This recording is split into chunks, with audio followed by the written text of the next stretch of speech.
Hello and welcome everyone to this exclusive webinar hosted by who else than Hydrogen Energy News Biz. We're bringing you an insightful session titled A Market Update on Renewable Hydrogen Production for Energy Storage. I'm Arnes Biogradlia, your host for today. We're thrilled to have Alex Zorniger, the VP of Business Development at Power to Hydrogen, as our distinguished speaker. They claim their technology eliminates the need for expensive mechanical compression, making it more efficient than other hydrogen production methods. Alex, it's fantastic to have you with us. Please share a bit about your background and what you'll be discussing today. Sure, sounds good. So hi everyone, my name's Alex Zorniger. In my role as VP of Business Development at Power to Hydrogen, I really lead the commercial strategy inside of the business. So we have a great team of technical founders. We're a startup company developing electrolyzer technologies. So I handle all of our commercial partnerships, work with our investors, and then raise money from governments too for grant projects. My background, I've been helping do this for startups for about 8 years now. So I've been in the oil and gas supply chain, been in different areas, and I've been with Power to Hydrogen for just under 3 years. Right before we raised our seed round, and now we're scaling up to industrial scale systems. So that's kind of my background. Should I just take it away with the presentation or any other pieces that you want to hit on, Arnes? Just after I finished, thank you very much, Alex. And if you thought hydrogen was just for making balloons float and sounding impressive at the science fairs, think again. Alex Zorniger is here to demystify the world of renewable hydrogen production for energy storage. By the end of this, you'll be the most interesting person in your next Zoom meeting. But before we start and get to Alex, I want to give a shout out to our sponsor, iMarketing PR. They are go-to pros for marketing in the hydrogen world, helping companies launch products, boost their brand, and even handle their social media and ads. If you're in this space, definitely check them out at iMarketing Biz. Now, let's get to the heart of the matter.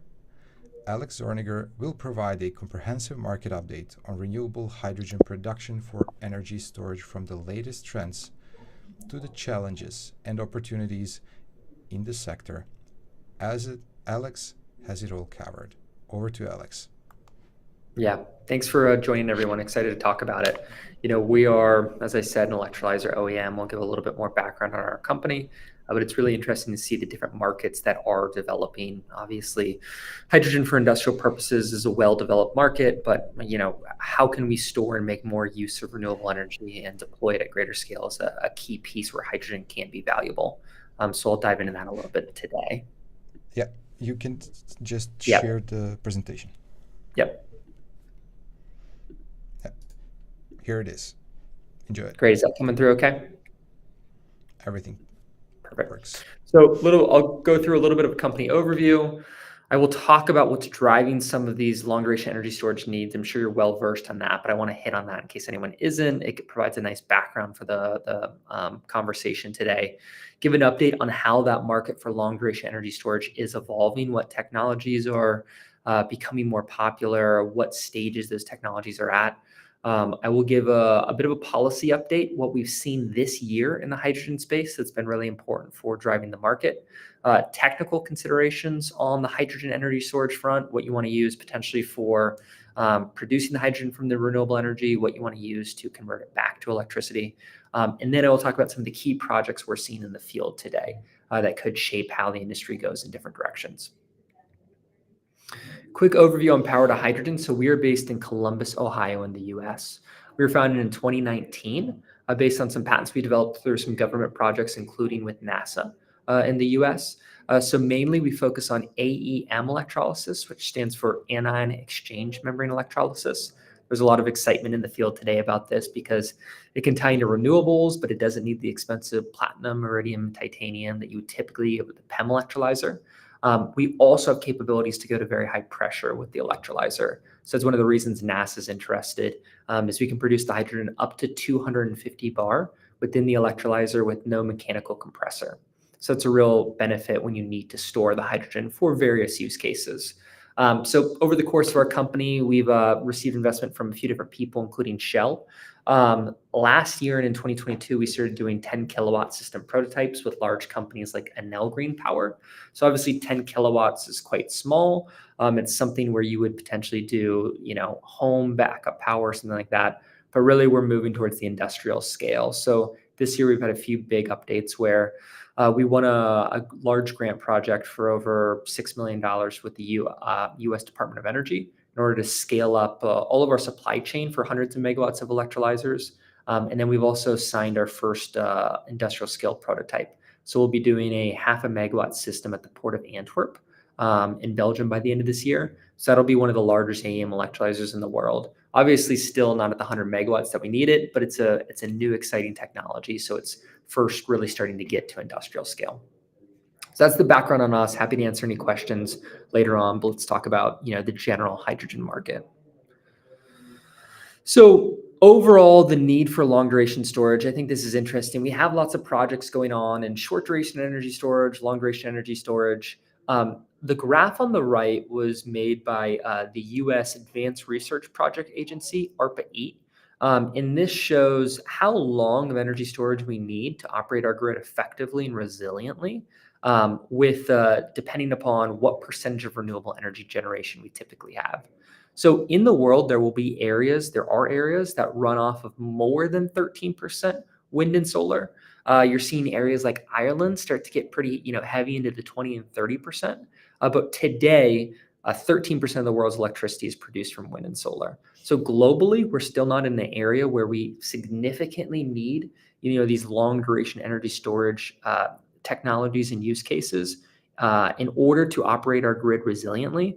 But it's certainly going that way. And in certain parts of the world, in more isolated energy economies, we're definitely seeing that. So it's just kind of interesting to see in the 20% range, short duration energy storage, sub 4 hours, really solar shifting, things like that. We should be good with, typical lithium ion battery storage. But once we get to higher percentages of renewable electricity on the grid, 30% above, that's when this long duration energy storage need really comes in. And the reason that we struggle to use batteries for longer duration energy storage is really the difference between kilowatt hours, so energy storage, and power kilowatts. So if you have a 1 megawatt power need and you need an hour worth of energy storage, for a battery system, you just need to install more batteries side by side. So it's a very linear cost curve. This is the blue line, where for every hour you want to add with a lithium ion battery, that cost will increase by that same percentage. Basically, batteries are becoming pretty effective at their cost per kilowatt, but the cost per kilowatt hour and the amount of storage that they can hold is a very linear cost curve. Whereas if you look at something like hydrogen or other technologies, that cost curve is not linear. It is more expensive for short duration to have both an electrolyzer and a fuel cell, or a different type of chemistries like flow batteries. So it would not be a good solution for 1 hour or 2 hours of energy storage, but it's much cheaper with these technologies to store the energy.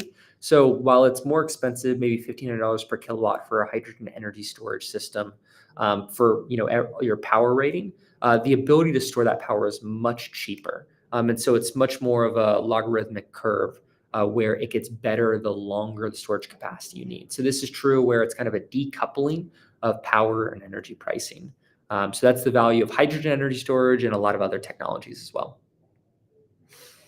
And this is a graph from, I think, RMIT in the US. So this just shows what a lot of people are seeing as the attractive technologies based on the power capacity that we need, and then the length of time we need it. So hydrogen has really been put into potentially seasonal storage, but more than 1 day storage, whereas you can have some other opportunities in shorter duration or smaller power capacities. And then finally, this is an analysis from the US, what is it called? The Pacific National Laboratory, I believe, PNNL. And so this takes a look at, so these are all 10-hour storage applications and what the different technologies and the cost per kilowatt hour and the cost per kilowatt. So again, at that 10-hour mark, we're seeing that lithium ion struggling to be cost effective, whereas you have a lot of other technologies outperform at that level, whether it's redox flow Pump storage is obviously PSH, pump storage hydro power is obviously very effective and has been deployed across the world. And hydrogen really comes into play in this market. So while we're seeing lots of intriguing opportunities, and while we're seeing that, of course, different chemistries work better for long duration energy storage rather than lithium ion, we're not seeing that reality in the market today. So I've named a couple of large companies here that are working on different chemistries, but really in the long duration energy storage market, it still has not taken off from a commercial perspective. And so what we're seeing in the market is we're seeing, fortunately, the first large pilot projects, but we're not seeing consistent, replicable, I think they call it, nth of a kind. We're seeing first of a kind projects. We're not seeing nth of a kind for long duration energy storage. So a couple of different companies to compare. So you're seeing Energy Vault. So they have the very large gravity-based storage that is mainly built on basically hauling concrete blocks into the air, holding them, and when you have cheap energy, and once you need the energy, dropping them slowly and capturing the energy from that. They're doing their first 100 megawatt hour project. Actually, they've commissioned it already, so it's running, it's operating in the world. That's great, but it's only a 100 megawatt hour project. I think that's the largest gravity-based storage project in the world. You've got Form Energy, which has their iron air battery. They're doing their first 500 megawatt hour project. I believe it's a 5 megawatt capacity and 500 megawatt hours. So it's a 100-hour battery. So that iron air technology is being constructed and being commissioned now. It's not running yet. It's quite a big system, 500 megawatt hours, but it's not had market uptake yet. And then in the thermal storage area, we're seeing a lot of startups start to raise some significant money in this space, from Rondo and Tora Energy. Storeworks is another one. They've already commissioned their first 10 megawatt hour thermal storage energy project. So we're seeing growth. We're seeing steel get into the ground. All of those are good things, but this market has really not become replicable and something that everyone's scaling up and deploying everywhere. Whereas on the other end of the spectrum, we're seeing lithium ion and battery energy storage continue to grow pretty aggressively. So I believe, what does this say? So 43 gigawatt hours of battery energy storage systems, mostly lithium ion, were deployed in 2022. So this is continuing to grow close to 100% year over year. In the US, 90% of energy storage, new energy storage, is lithium ion based. So in this market, we're seeing lithium ion continue to dominate. As we talked about, there's some technical reasons why it might not make sense, where it has challenges for longer duration energy storage. And we really need to see where that market goes, because the other technologies haven't quite taken off yet. I thought that this was an interesting analysis. This was from the US Department of Energy. They have a great report called the Commercial Pathways Liftoff, I think is the name of it. And so this is for long duration energy storage. And so what this evaluates is lithium ion for long duration energy storage opportunities versus other chemistries. And so what it shows is, so let's see here. You have on the left side, you have what they project for aggressive lithium ion cost reductions. So what aggressive lithium ion cost reductions mean, we've already seen aggressive lithium ion cost reductions, but if that technology was to achieve 76% additional cost reductions from a CapEx perspective by 2030, you would see significant domination of lithium ion batteries in the long duration energy storage market. They would start to take up that 8-hour storage and the 10-hour storage and the 12-hour storage market. You're probably still seeing multi-day go in different directions and with different chemistries, but lithium ion would have a significant play really in anything that is sub 24 hours. Now, 76% cost reduction from where we are today is really quite significant.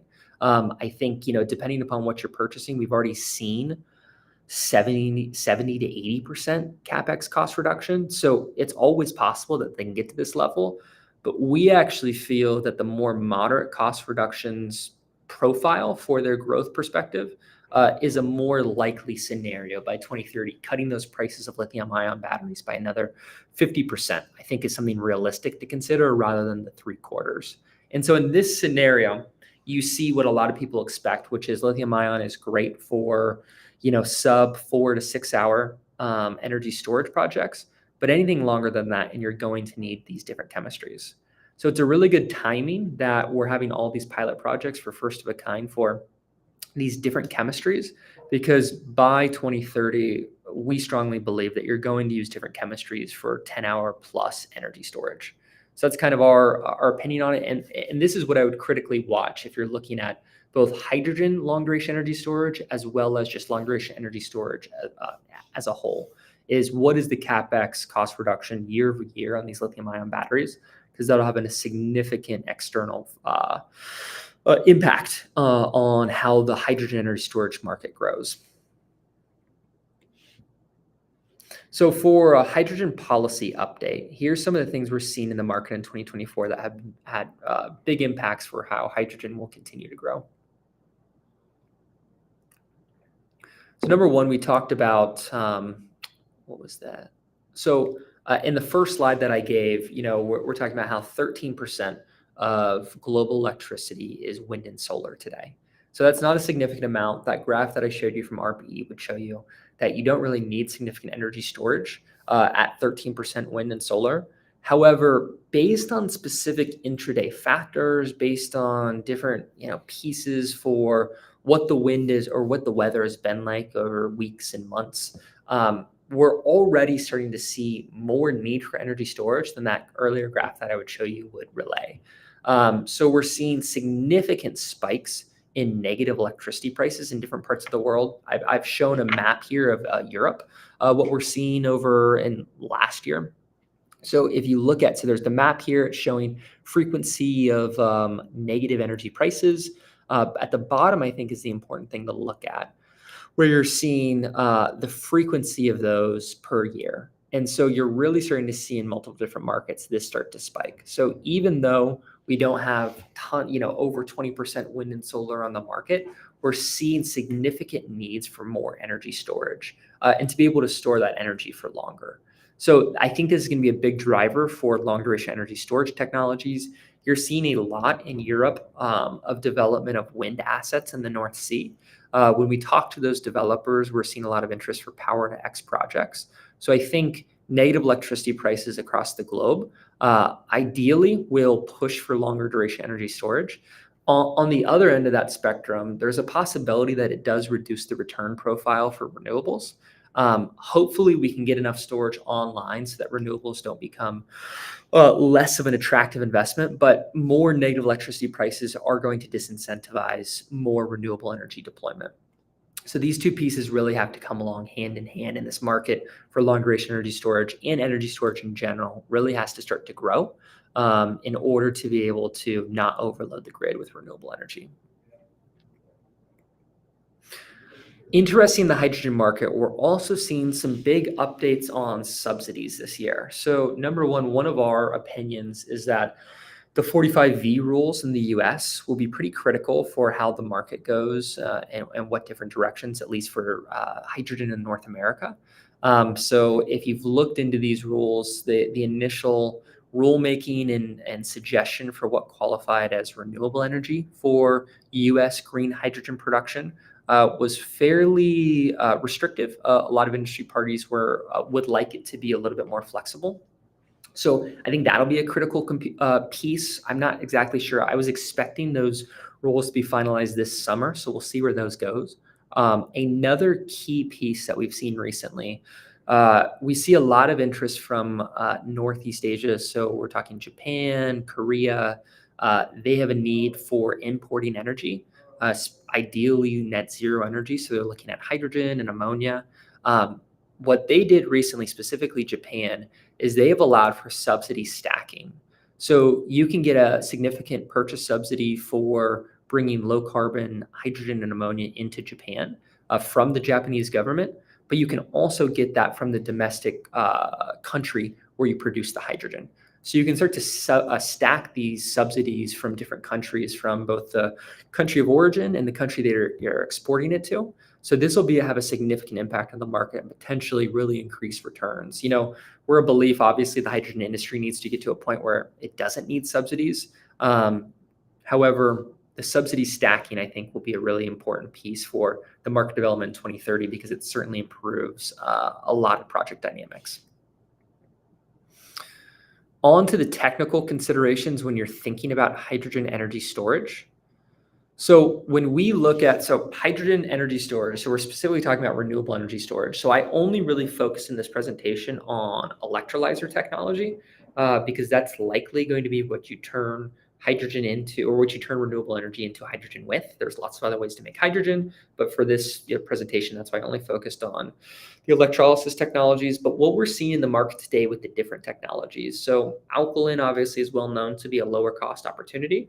We're seeing some really large implementations of alkaline electrolyzers in China, 200 megawatt systems, 300 megawatt systems. The early reports are that those systems are struggling with the turn down, so being able to operate with a large operational range. So those companies will clearly be working on that capability to be more flexible with renewable energy.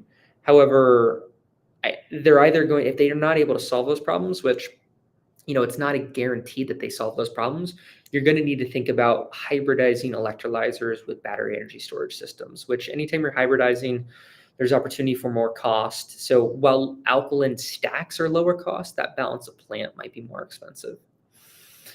On the solid oxide side, there's a lot of promise with solid oxide technology. It can typically operate with 20% higher electrical efficiency. So if you're talking 50 kilowatt hours per kilogram with a low temperature electrolyzer like alkaline, PEM, or AM, 50 kilowatt hours per kilogram, you're more talking about 40 kilowatt hours per kilogram for solid oxide technology. So that's obviously great. The less energy you need to use, the higher efficiency the system is. However, these systems operate very hot, and so what does it look like for that technology? And what does the balance of plant look like to keep the system warm when the wind is not blowing or over the nighttime when there is no sun? So I think we think that's a really good technology for certain industrial environments where you can tap into waste heat, but probably not the ideal technology to produce hydrogen from renewable energy. Then you move on to proton exchange membrane electrolyzers, PEM electrolyzers. These are being used for a lot of projects tying directly into wind and solar today. They're very well known for their flexibility. When we talk with renewable energy producers, typically what we hear, though, is that the technology and the components are to a CapEx level where it's hard to make the economics work with only a 40% utilization rate that you might get from direct integration with wind or solar. Typically, these PEM electrolyzers, for the economics to work, it's much more important for you to run the system 80 to 90% of the day. That's some of the dynamic actually with those US hydrogen production tax credits, the 45V tax credits that I was talking about, where does the electrolyzer actually need to tie into wind and solar directly? And certain companies that want to use PEM electrolyzers, the economics really struggle when you're not running the electrolyzer for 80 to 90% of the day. So we're seeing this technology be very capable to tie into wind and solar and produce hydrogen from it, but do the economics work with that type of technology? And the reason I briefly mentioned this, but iridium is a real challenge. That technology, specifically if you try to reduce iridium loading, oftentimes that will cause quicker degradation with wind and solar. So that's going to be a key challenge. They use platinum, they use titanium, so those are all costs for the system that make it more expensive. Now, we work on AEM technology, as I mentioned, anion exchange membranes. So the promise for this technology is it uses alkaline-like components. So we use nickel and stainless steel, but it can still operate flexibly because it has a membrane. So it's a potential best of both worlds solution where you have a low-cost electrolyzer, much cheaper to be able to tie in with 40% utilization rates from wind and solar, but it ties in great for that intermittent electricity stream. But as I mentioned, actually, our Port of Antwerp project that we're installing at the end of this year, that will be the largest AEM electrolysis stack in the world. It'll be a 250 kilowatt stack in the world that's in a commercial industrial environment. There may be larger AEM stacks that are operating in the lab somewhere, but this will be the largest AEM stack that's been deployed in an industrial environment. The reason for that is because the technology is newer. It's a lower TRL technology. There's been durability challenges. And so those really need to be proven out at scale. Again, so I think the data that we get on the Port of Antwerp project will be really important for pushing the entire AEM space forward, because it's the first time a stack in the hundreds of kilowatts range has really been deployed in an industrial environment. So this technology, this is what we work on, really high potential, but the durability has to be proven out to be able to do these large Power-to-X projects. And then the power production considerations, I will talk probably about each of these when I go over the different hydrogen projects that we're seeing.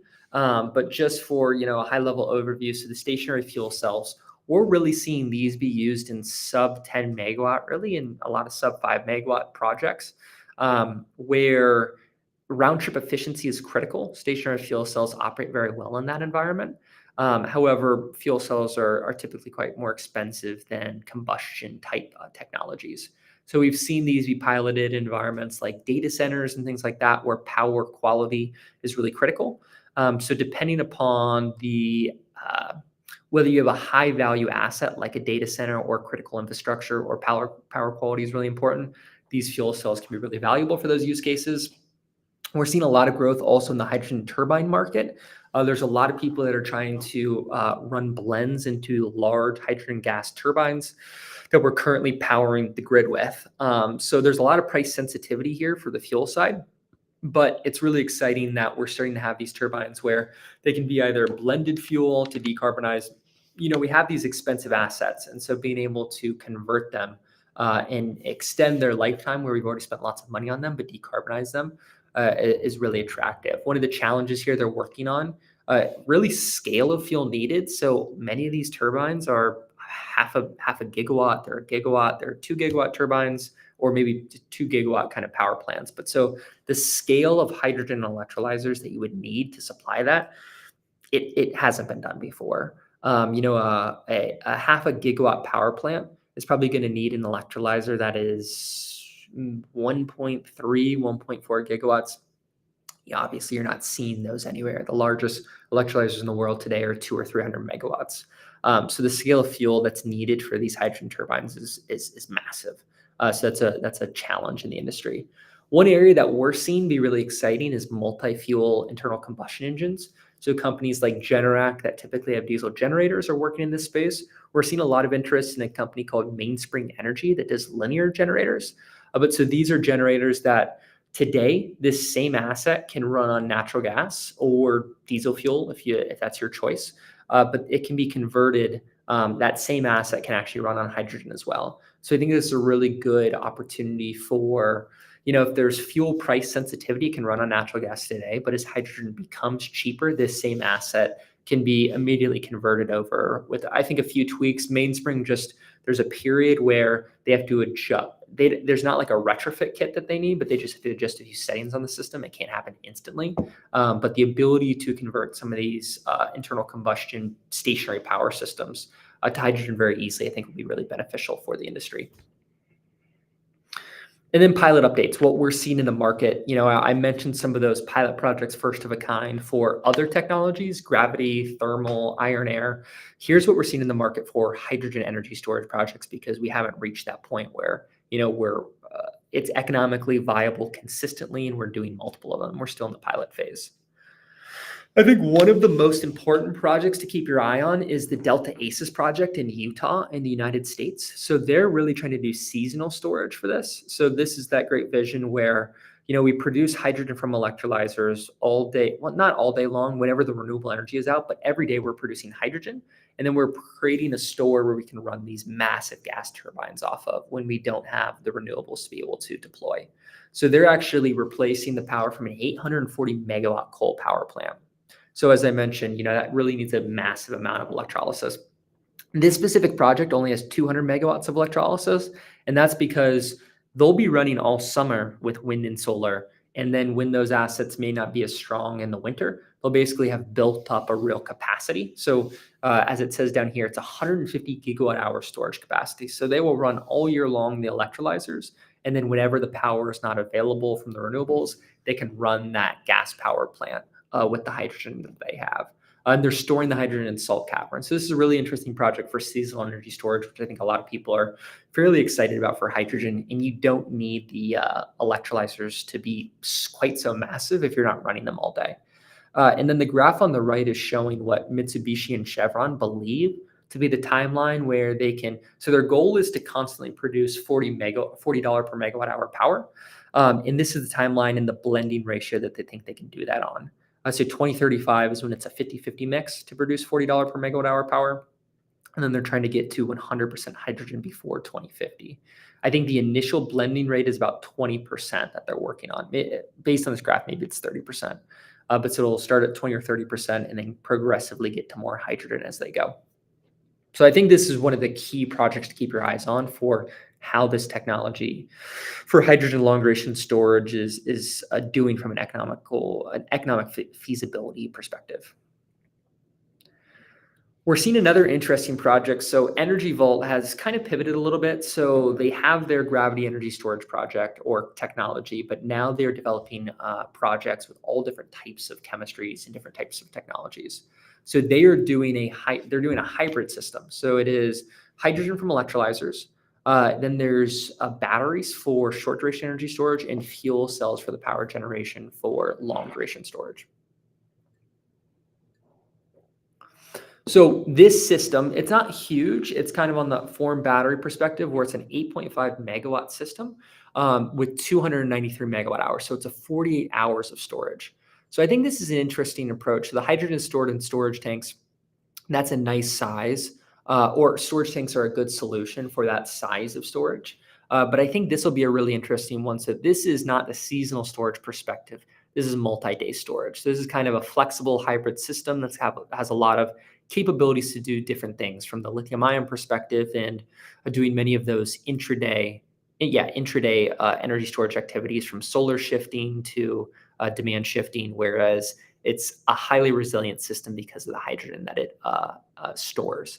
So I think this will be interesting from that. When we talked about the fuel cells earlier in that technology perspective, I think this could be a great system for very high value assets. So critical infrastructure, power quality and resilience, think a hospital, something like that is going to be critical. I think this could be what we see in the future. This is a project based out of Europe. So it's called MP2X, Madokwa Power 2X. So Madokwa Partners, Copenhagen Infrastructure Partners, and then Power to X. So this is based in Portugal in the Sines region. There's actually going to be multiple use cases. It's a very large electrolyzer system. So it's going to be a 500 megawatt electrolyzer. I believe half of that is going to ammonia production. And then half of that is going towards blending the hydrogen into the natural gas system. So from a renewable energy perspective, or from a renewable energy storage perspective, instead of owning the assets where they produce the hydrogen, so producing the hydrogen, instead of owning the assets where they produce the electricity. So instead of doing that all on site, turning it to hydrogen back into power, they will be kind of approaching it from a distributed perspective where they produce as much hydrogen as they can produce, and then they blend it into the natural gas system to be able to decarbonize electricity through that. So this is probably one of the largest projects we're talking about here. So this will be interesting from that perspective. Lots of countries across the globe are looking at hydrogen pipelines or looking at blending hydrogen into the natural gas stream. This project was a recipient of the recent EU Hydrogen Bank auction. So that's something to note. So I think a lot of people expected there to be a higher dollar per kilogram premium on those hydrogen bank auctions. I think most of the projects got about 50 cents per kilogram.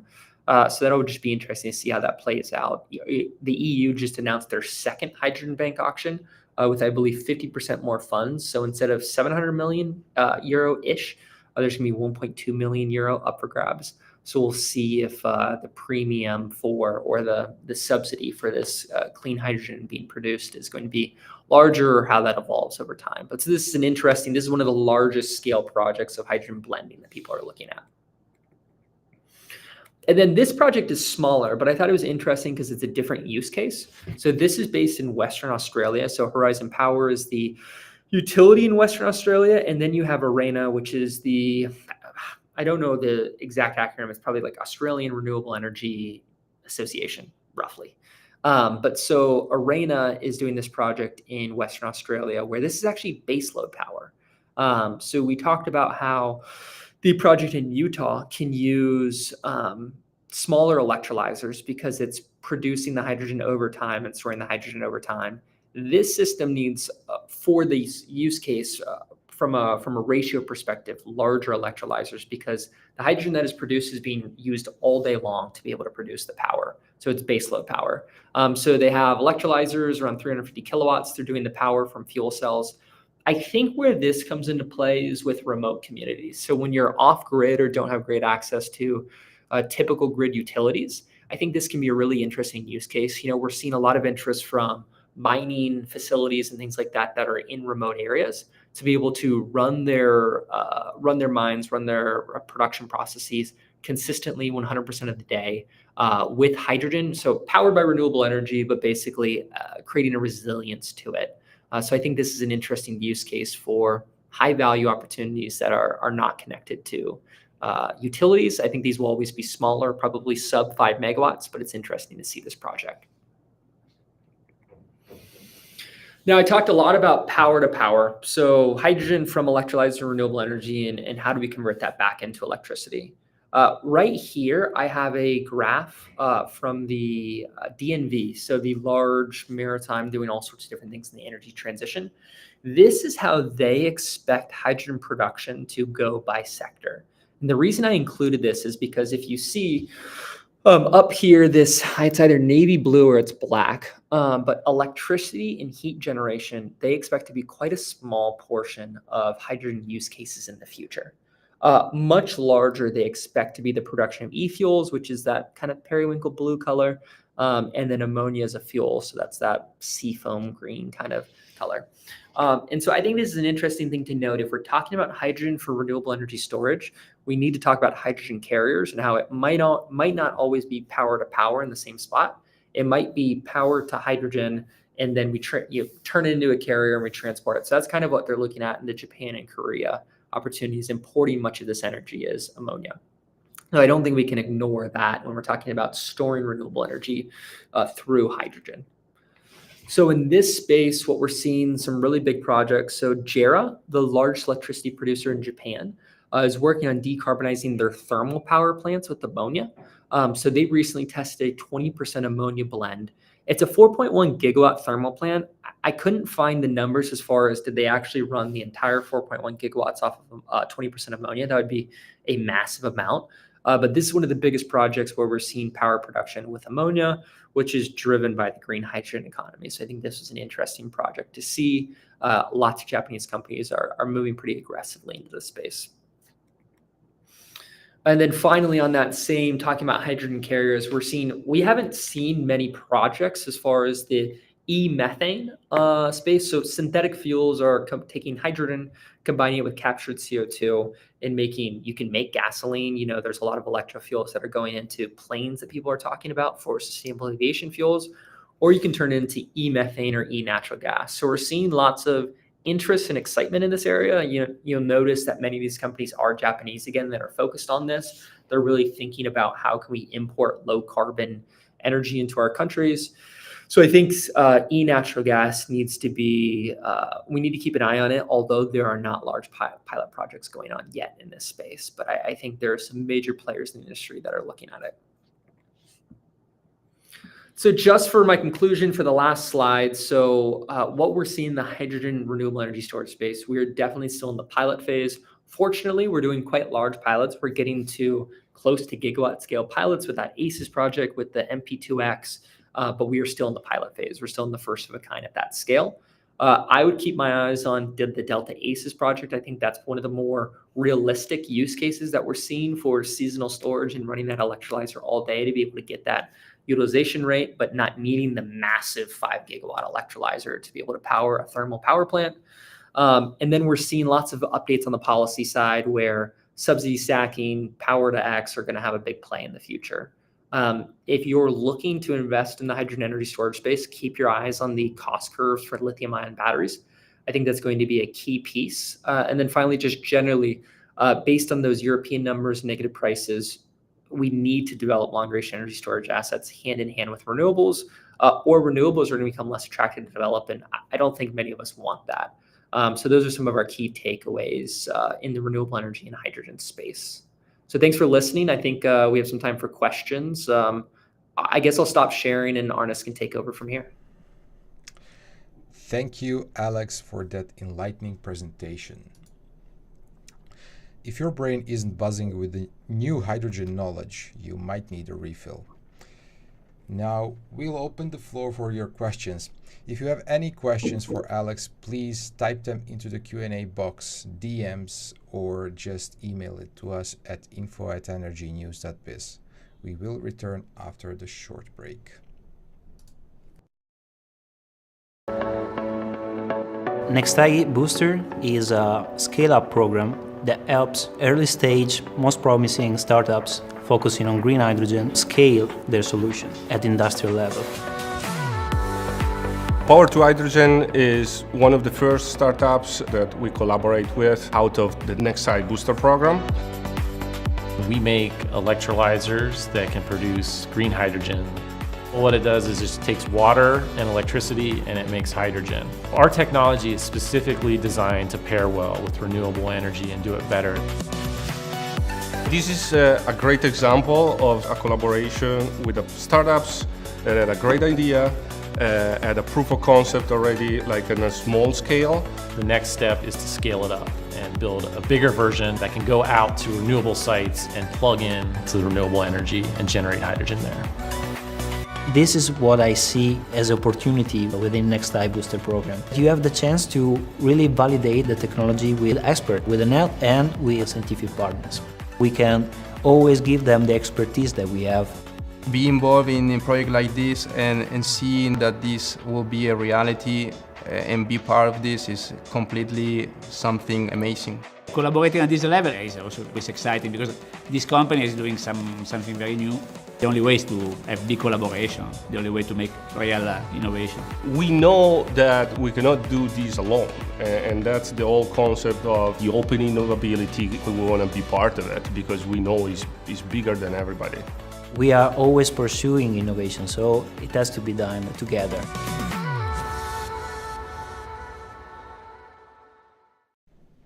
Welcome back.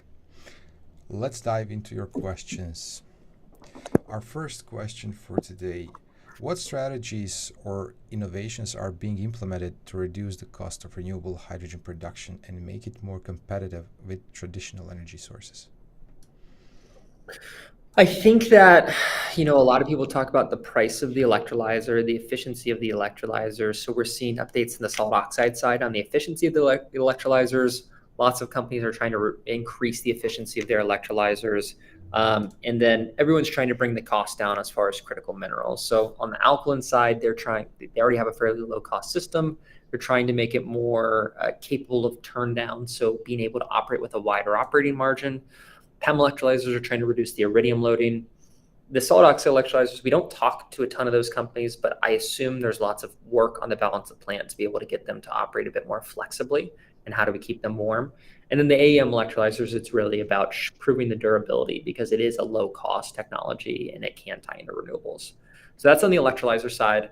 There's a lot of talk as well about how do we develop, when you start to develop an electrolyzer project, you start to see that the electrolyzer it's a significant part of the cost, but the EPC cost, the project development cost, all start to really sag on project economics. And so the more that we can develop consistent systems and understand that, or develop ways to develop these projects where it's more consistent and it needs less custom EPC work, I think that will be a key way to reduce the CapEx that's needed for these large renewable hydrogen projects. Because you see that, if the electrolyzer costs $1,000 per kilowatt, so you have a 100 megawatt project that's a $100 million electrolyzer, you're seeing a matching cost, so a doubling of that on the EPC and project cost. So I think finding ways to more consistently have a go-to plan and have a replicable EPC strategy, I think will be critical for reducing the cost of these renewable hydrogen projects.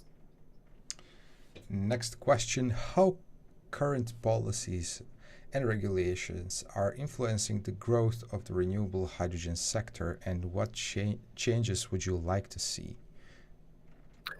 We're seeing lots of positive policy for the renewable hydrogen sector across the globe. I think, a few interesting things to talk about is that not everyone is tied to renewable hydrogen, so hydrogen from renewable energy. I think there's probably, and for a good reason, more focus on just clean hydrogen. Hydrogen has a lot of use cases and has a lot of value, and it can be produced cleanly in different ways. So we're seeing things like the 45V tax credits in the US there are lots of opportunities to produce that hydrogen from natural gas in different ways, as long as the carbon intensity is to a relevant point. So I think to get any subsidy, you have to reduce the carbon intensity by about 60 or 70% in the US. And so we are seeing lots of hydrogen support for clean hydrogen across the globe, lots of hydrogen support for renewable energy produced hydrogen. So I think those are all positive. You are seeing signs of potentially shifting, different political parties are coming in that might be less amenable to hydrogen, but for the last 4 years, it's all been very positive for the hydrogen space.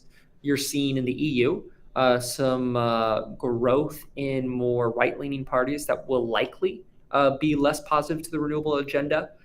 In the US, if a Republican administration is elected, it's probably going to be less positive for renewables. I think in the US, they will still be positive towards hydrogen. That's more of, it can benefit multiple different parties in the energy ecosystem, still benefits oil and gas companies. So that's what we're seeing is over the last 4 years, it's been increasingly positive. However, it's policy. It can always change depending upon the elections. And an important thing in this space for big energy projects is consistency of policy, I think, is critical. Because it takes 3 years to even develop a project and get to final investment decision. And so if every 4 years with the new administration, we're vastly and drastically changing tax credits, that can be a real holdback for the industry. So overall, for the last 4 years, I think it's probably been as much as we could ask for, but consistency is going to be key moving forward. How does the renewable hydrogen market in Europe compare to other regions like North America and Asia? I think in Europe, you are seeing the impacts of wanting to get off of natural gas. So in the US, you have very cheap energy prices from a variety of sources. So the energy has a bit of a luxury that it doesn't necessarily need to get onto renewable hydrogen that quickly. You are seeing Japan and Korea and East Asia from a great perspective, really push aggressively into net zero. They don't necessarily have to do it, but they believe that they need to import this net zero energy. And so hydrogen and ammonia and carriers of hydrogen are critical for that. In Europe, a lot more of it, they obviously want to decarbonize, and they've shown a long history of that with leading renewables and wind and solar, but a lot more, or a significant portion more than in the US and more than in Asia, I think, is energy security and having less reliance on natural gas. So you're seeing, even if hydrogen maybe isn't as cost competitive compared to other energy sources, you're seeing more of a desire to pay a premium than you may in some other markets.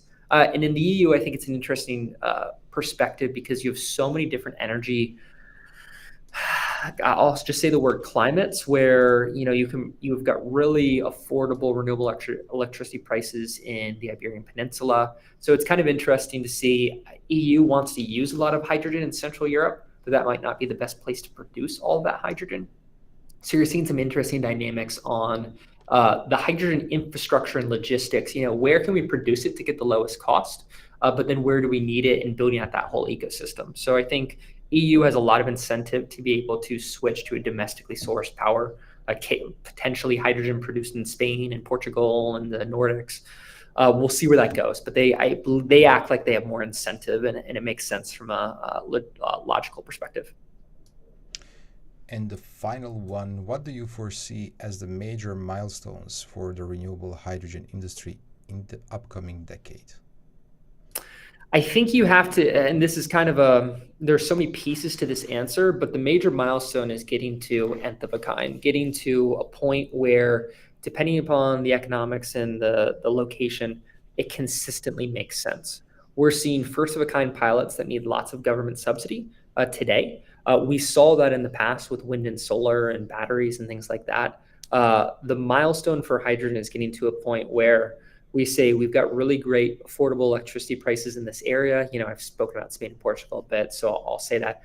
And we can continue to replicate these projects. We can develop new renewable sites because it is profitable to produce this hydrogen for various industrial use cases. So I think that is the key milestone that we're hoping for and looking for, is that it looks like a renewable energy project where you're not having to get subsidies from 3 different sides. It makes economic sense. So there's so many different pieces to that, but that is the key milestone that hydrogen needs to hit by 2030 in order for it to really be a significant part of our energy ecosystem by 2040. Thank you, Alex. A big thank you to Alex Zorniger for tackling those questions and the fantastic presentation. And thanks to all of you for your active participation and insightful questions. You've made this session a real highlight. Before we sign off, subscribe to our channels for more exclusive content and updates on hydrogen. Follow Hydrogen Energy News Biz to stay at the forefront of industry developments. And if you're looking to amplify your message, check out our iMarketing PR services and Hydrogen Energy News Biz Marketing. We're experts in making your brand as powerful, well, as hydrogen. And lastly, the question for you: why did the hydrogen and oxygen molecules go on a date? They had the great chemistry together. That's it for today. Stay curious, stay inspired, and most importantly, stay sustainable. Until the next time.